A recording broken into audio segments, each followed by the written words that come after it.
We will now begin our afternoon session.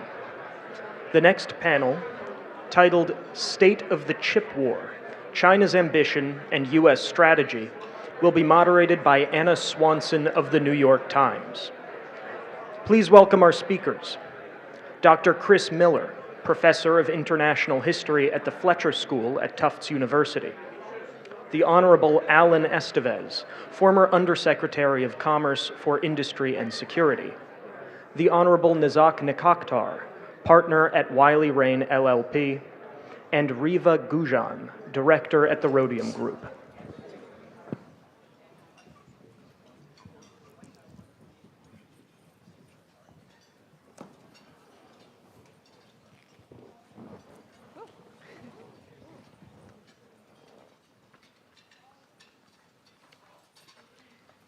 Hi. Thanks for being with us today. We have a really fantastic panel today to look at the state of the U.S. chip war with China. What exactly are China's semiconductor ambitions? How effective are U.S. export controls? And how best can the U.S. maintain leadership of this critical sector? These are all some of the questions that we're going to be considering today, as well as what will be the direction of the Trump administration, a question that everyone in town is asking right now. So this is a big topic, so I'll dive right in. We had a pair of interesting twin moments at the tail end of the Biden administration, with the Biden administration releasing its AI diffusion rule to control the flow of AI chips globally.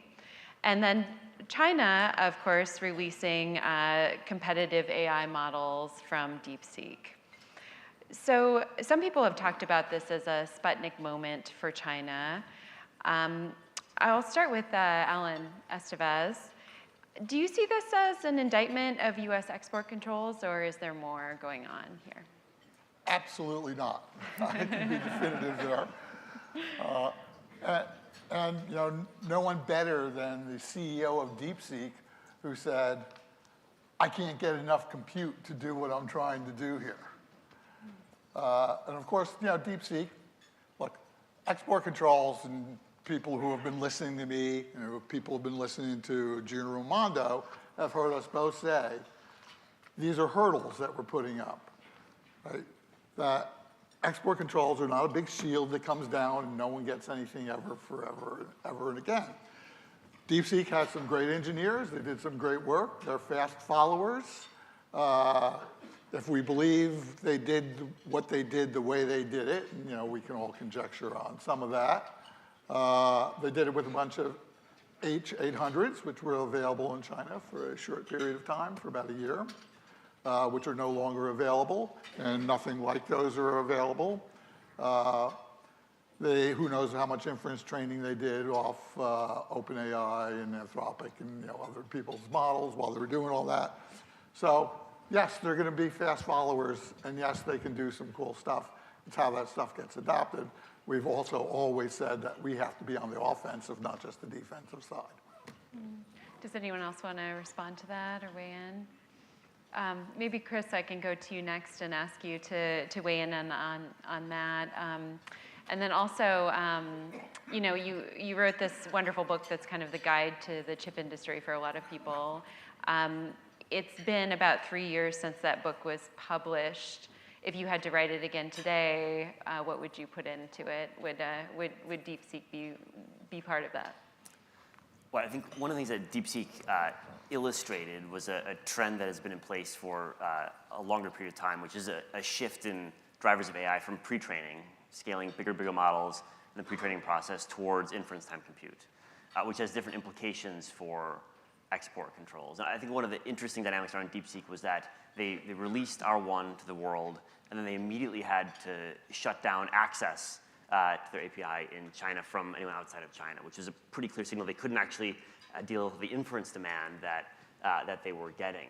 So they could do the training, they just couldn't do the inference. And I think that's getting to the point that Alan referenced, that they were compute constrained, at least on the inference side. And I think that's true for China writ large. One of the key questions I think to ask is, why is China, which exports a lot of things, not exporting any AI processors? And I think there's a number of different parts of the answer to that question, but one of the clear parts is that the export controls that Alan was referencing have really limited China's chip production capacity. And if you want to produce the types of computing that you need for inference, that requires a lot of chips that right now China's still net importing, where of course much be preferring to have its domestic production and even export to the rest of the world. So that's where, although the framing for what's driving progress in AI has shifted, the role of compute in inference is just as important as the role of compute in training, and that's where I think you do see the ongoing impact of the export controls. And let me just jump in and add to that. You know, it wasn't just the AI diffusion rule we put out that last week. I also put out a big rule on foundry compliance. I also banned Chinese cars and a couple other things. We had a busy week that final week. But the foundry compliance rule, you know, which was based on the fact that we found that TSMC unknowingly through a cutout was actually providing the key chip for Huawei's Ascend chip production. You know, we ended that. They'll have the PRC will have a hard time recovering from that. So that they can't export chips because they can't produce enough chips is not a surprise given what we're doing. Okay, well, maybe I can go to you next, Nazak, because I know you've looked at this problem of circumvention of U.S. chips that are getting to China despite export controls. What is your view on that? Is there any way for the United States to address it? Do you see it as a bigger problem than some others are kind of characterizing here? Yeah, I mean, I have the benefit of also being an international trade practitioner in export control, so I get to kind of compare and contrast systems. And we certainly do. Fundamentally, export controls absolutely have the potential to work. But we still tend to go a little bit too narrowly in export controls, which is how we see all the circumvention. So our small yard, high fence approach is premised on two false notions. One is that we're running faster than China, and two is that we're clairvoyant and we know where all the choke points are. Both of those aren't true, right? China, we've built a semiconductor industry over 70, 80 years of work. China has practically indigenized it in maybe 15 years, right? Maximizing what the number of years I'm giving to China. They're running faster. The only issue was that they were further behind. DeepSeek showed that, right? They used those relatively lesser H800s and threw people and resources and computers at it to develop AI that is, you know, on par with what we have. And not only that, they made their AI model, the algorithm public to show the world, look at how smart we are, right? So we've got to get better, and we've got to think about the fact that every time we've tried to predict the choke point technology, we've got them this time with the DUV or the whatever chips, right? China works around it. Then we've got this, and they solve for it. So we can't predict choke point. They're running faster. And then we've got massive circumvention problems. We've got circumvention through third countries. China has an anti-foreign sanctions law. Every time we license something with China with the condition like that you can't use it beyond what we've authorized you for it, if the CCP or the PLA, which we know the CCP has board members in every company, right, says, I need this for the X, Y, and Z capabilities that's violating the terms and conditions of your export licenses, you have to give it to them. That's what Chinese laws are. Now people say, well, I need more money for enforcement. Guys, BIS is licensing tens and thousands of individual licenses a year. There's literally no amount of end-use check people you can have that are going to catch every single way of circumvention. And we've got to be honest and clear with ourselves about what our challenges are so we can develop rules that reflect reality rather than our artificial notion of what reality is. And I've been urging this administration, lots of good folks there who are trying to solve these complex problems. Look, the only way to do this is we go to countries and say, look, you can have our chip diplomacy. You can have our chips, but your companies can't use it to embolden China. And you, country, if we decide to prosecute your company for a violation, you've got to help us. And if you don't comply with either of those conditions, you don't get the chips. Right? Huawei showed us that unilateral controls, it's not the same, but at least it worked. We've got to really, instead of begging our allies to comport their export controls rules with us, we just go in and say, look, we're going to give you stuff, we're going to give you the best stuff, but you can't have anybody use it to strengthen China's capabilities. That's the only way to do it, and we've got to be honest with ourselves about that. Alan, do you want to Just to make this an entertaining panel. Yeah, for sure. Let's go for it. And, after lunch, people probably getting a little climatic there, and they want to hear some entertainment. Look, that's what the AI diffusion rule does. It says you can have chips, but here's the rule set that you have to play, which includes not large language model training for China. Regards the access to stuff. Look, most of the big rules that we put out are countrywide bans, right? So you don't need end-use checks because they're countrywide bans. And third party, yes, there's going to be smuggling. It's very hard to stop smuggling across state managed enterprises. That was even a factor in the Cold War. Nonetheless, think we do an okay job. We could definitely do a better job with BIS. And you've all heard me call for resources for BIS, better tools, things to help us map the supply chains, map who's doing what to whom, and frankly, a little more shoe leather in my enforcement, or my former enforcement capability. The one thing I want to respond to that, and Oracle had this public statement about the AI diffusion rule, and I think it's right. By country bans or caps on what countries can get, you're just putting them in China's hands. Because they're like, if I can't get enough from the US, why would I even get a little bit that's not going to be useful? I'm going to go get it from China. Which is why I underscore the term chip diplomacy. We should be like Saudi Arabia. If they're saying, look, we're not going to give China any capabilities with the chips you give us, I think we should be giving them chips to fend away China from trying to get their capabilities into their hands, and then all the surveillance and using chip. Either we're going to use chip diplomacy or China is like Belt and Road. So let's be real about this. Let's give our allies chips with terms and conditions, saying if you violate what we're telling you now, the rules and conditions, you don't get any more. I think if we lay those parameters out, we will see that more countries will want to engage with the United States and less with China, and we've got to use our power of technology to get trading partners away from China as quickly as possible. I want to bring Reva into the conversation as well. Can you tell us, what are your thoughts on this U.S.-China chip conflict, and where is the U.S. really positioned in that? Well, based off these comments, right, you can see time is tyranny, winning is maddeningly elusive in this race. And I mean, fast follower, right? There were 4 months between OpenAI's O1 release and DeepSeek's R1 release, right, to open source. Is that a lead that we're content with? I would think not, right? And you read the AI diffusion framework, and it reflects things that Nazak is saying, that Alan is saying.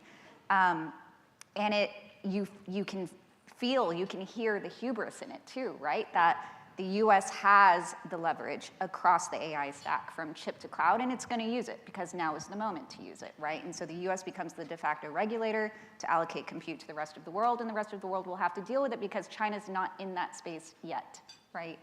And so when you compare that to, okay, then what are the grand strategy objectives for the US at this point of not just creating a wider lead, and again, that can be elusive in this dynamic, but when it comes to keeping high performance compute out of China's hands and throttling China's chip production itself, there's still gaps there, right? And when we talk about servicing of equipment and what is China able to procure in terms of tools at this point, what can it still do at 7 nanometer class process node and an inference scaling? Those are some big questions, right? And in this open source dynamic as well, China obviously has to double down on open source. That's its lifeline. It wants to overcome its own, I mean, it doesn't have the political will to undergo structural economic reforms at this point, but it does see industrial AI and this ability to kind of leapfrog in the technology as a way to kind of shortcut your way to a breakthrough in total factor productivity and then off to the races, right? So you can blow India, Vietnam, any alt-China kind of destination out of the water. That would be the goal. But how do you do that, right? When it comes to the compute that you need to do that effectively, and then, again, what's the efficacy of the export controls as we get to this, also this industrial AI competition. Nazak brought up this question of, should we be giving the world more chips or limiting them? I wonder if anyone else wants to weigh in on that. Maybe, Chris, you could talk about that and where you see, this headed potentially under the next administration. Well, I guess as I understand U.S. strategy, the goal is to, stop chips from going to third countries that will then be sent onwards to China. And I think we've seen a fair amount of that thus far in places like Malaysia, where data centers are being built, in some cases exclusively, it seems, for Chinese customers. So it seems reasonable to say if you don't want chips going to China, you shouldn't have them going to Malaysia for Chinese customers.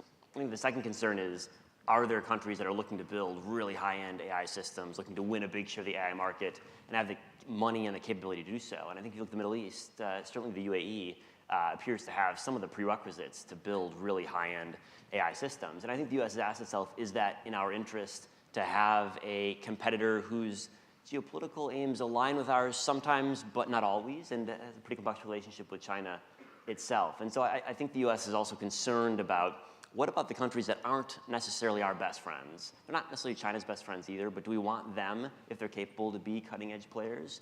Or would we rather have them be reliant on our ecosystem? And I think right now, because China today is not exporting any AI hardware, and I think most of the forecasts that you look at have some confidence intervals, but suggest that in 2026 and probably 2027, China won't be a major exporter of AI hardware. Right now, there's not really a choice for the UAE or for Malaysia. There's just one supply chain, and it's a Taiwan-US supply chain. And so in that context, I think the US does feel like it has a lot of leverage to say, A, if you're gonna smuggle to China, you can't get access, and B, unless you're fully aligned with our foreign policy, we're gonna be a bit more skeptical as to how much we're gonna give you, because I think that the China alternative could be there in the future, but it's not there this year, and it probably won't be here next year either.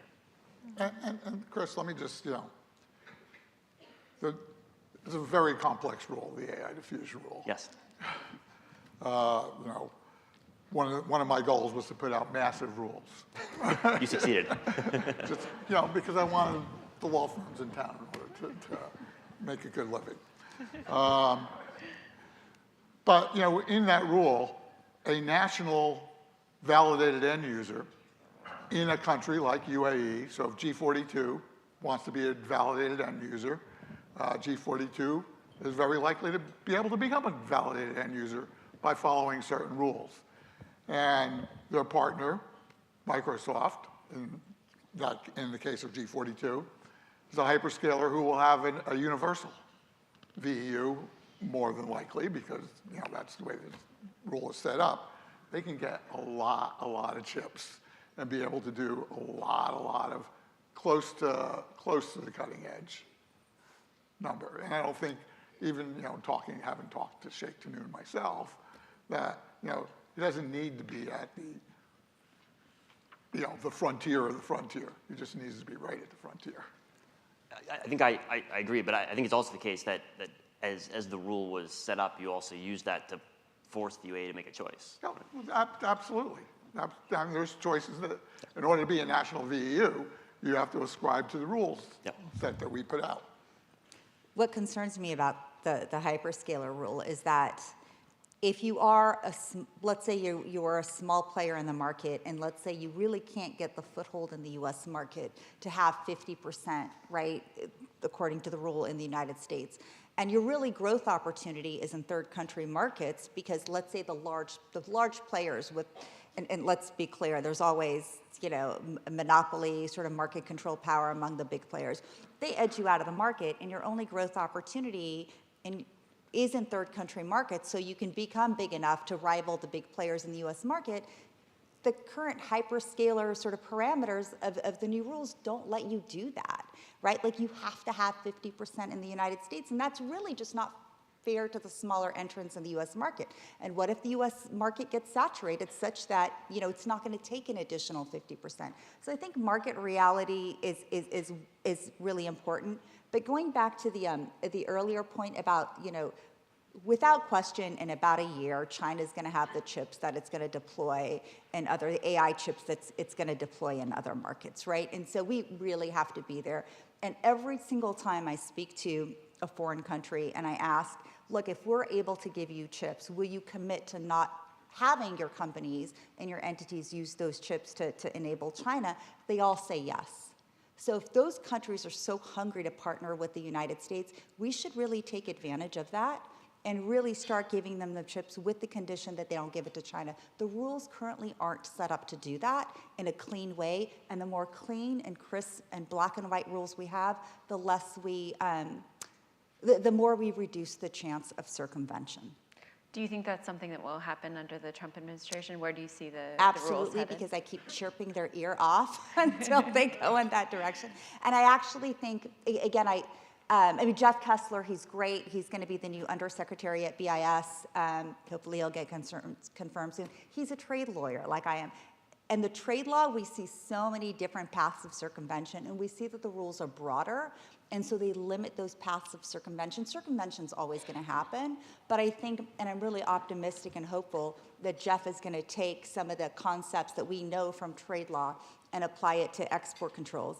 And the other thing I want to really underscore is that, you know, companies say, well, you know, to the extent that the U.S. government decides to get harder on exports, direct exports to China, companies say, well, I need money and I need to make up revenue. I mean, a few of the concepts we're exploring is one, global markets at Commerce is a really important office to create new market opportunities for our companies. But the other thing is we should really look at the way other compliance regimes are, like the EPA or whatever, where they give companies a phase-in approach, right? By X number of year, you have to comply this much, and by whatever year, you have to comply this much. And I think with respect to China, we can do something similar. By whatever year, you've got to reduce your exposure by this amount, and you know your exposure gets reduced as your years go on, up until you're really have no exposure, and at the same time, you are expanding your market shares in China. We built China's semiconductor market. We can certainly do that in other countries.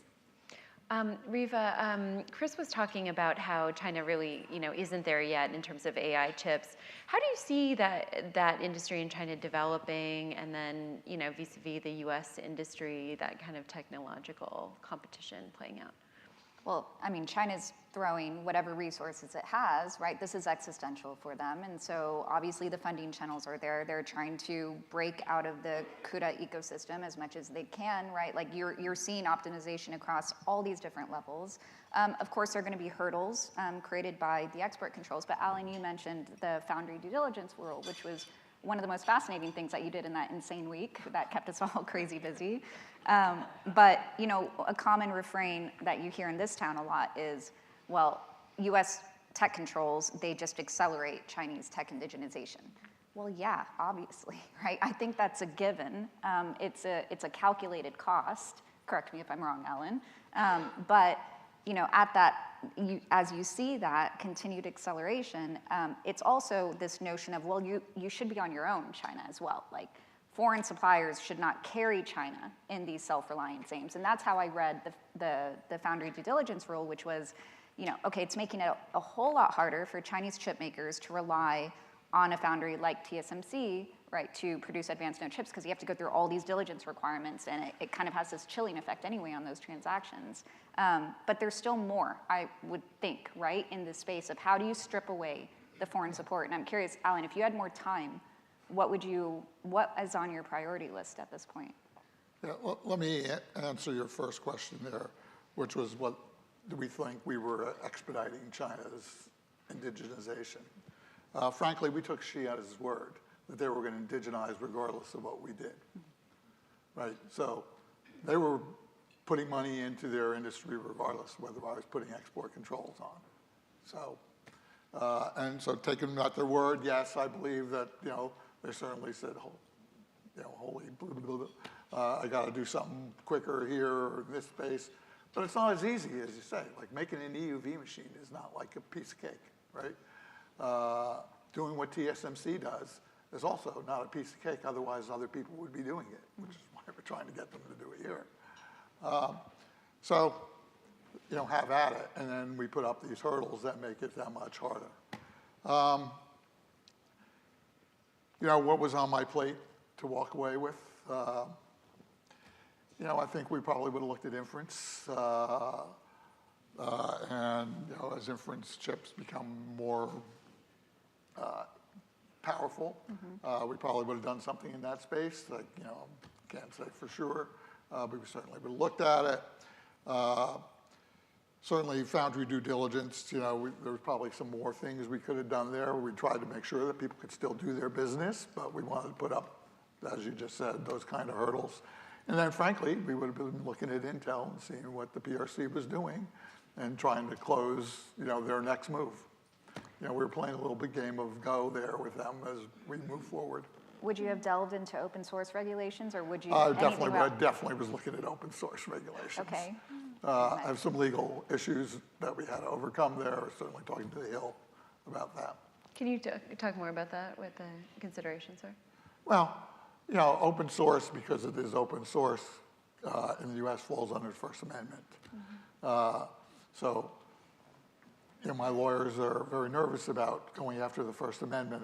It's written in this thing called the Constitution, which a lot of people believe that we should be following. But, we would have looked to see whether there was a way to do that I would have been able to put at least some level of control so that, Meta's llama isn't being used by not just the PRC, but by the PLA, which we know they are, to do certain things. What's the how on that, though? Well, I don't know what the how is. That's what we were trying to work through. Okay. I was just going to say the Supreme Court's opinion in the TikTok case made some really strong statements about exceptions to sort of the First Amendment when there's national security concerns. So it's not like, this blanket, I can't touch it because there's First Amendments. Anybody who's taken Con Law 101 knows that there's rational limitations. So there are, and I think that Alan said something that's really important, that's worth underscoring. What's taken us 70, 80 years to build a semiconductor industry, China has done in less than 15 years. They've been racing, they've been running, they've been hell-bent in indigenizing. So all of our export control rules really need to take into account how fast China's going and how adamant they are. And they can move faster because their government directs where resources go, rather than a free market system where kind of people decide, maybe I'll put resources here or there, right? And they've got more people, they've got more STEM-educated people, they've got more resources to get this done. We've just got to get really serious about our technological capabilities, slowing adversaries down and making sure that we race ahead. Otherwise, it's game over. We're dilly-dallying far too much. I did want to bring in just the multilateral angle. So there are just a few countries in the world that are really pivotal to this competition. And maybe, Chris, I could bring you in again too. As the Trump administration takes this more America First approach, how do you think that'll translate to export controls and U.S. efforts to work with allies overseas on these issues? Well, I think it's complex. I think the initial answer would be to say probably the Trump administration will be more unilateral than multilateral. But then when you talk to some of the allies and partners, some of them actually prefer unilateral measures because they can go to their businesses or go to China and say, wasn't us. The Americans made us do it. And so I think actually there's a surprising dynamic in some of the key countries where they will publicly say they'd prefer not to have unilateral measures, and then privately say, actually, it's not so bad because we can avoid any responsibility domestically and internationally and shift the blame towards the U.S., which is, I think, another reason why the Trump administration might be more willing to use the unilateral approach, both because they're inclined to it and because other countries are less opposed to it than they might give on publicly. Mm-hmm. Alan, did you want to say anything about that kind of shift in perspective and what you were doing working with allies? Yeah, first of all, I agree with everything you just said. First of all, it depends on who our allies are, doesn't it? I didn't notice that Belarus or Syria or North Korea had a big chip industry, so I don't, who are for voting within the UN recently. I think it's important that we keep in balance with our allies. One of the reasons they work with us is not just because this is a single issue of like, let's put chip controls on the PRC. It's because of the greater alliance that we have, which includes the military, includes economic, and includes trade, So there's the whole gamut in working with them. And I think that's important to sustain. And I think, obviously, we used unilateral approach when we thought it was the effective approach, and we worked at a multilateral capability when we could. But we were clear to our allies that we viewed this as existential national security issue and that we were going to take the action, and we would hope that they would be with us. And as we walked through the intel with them, most of the time they agreed with us.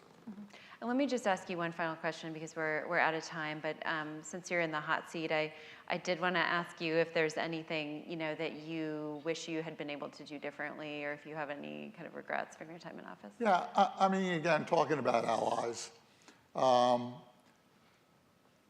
think, intel sharing is important with them so that they can see the same picture that we're seeing.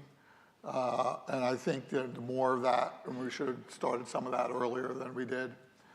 And then I'd say, me personally getting involved in some of our negotiations, I should have done that earlier.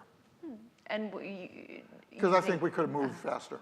Okay, could have made more progress, maybe move faster. Okay, great. Well, we are out of time, unfortunately, but thank you so much to the panelists. Thank you.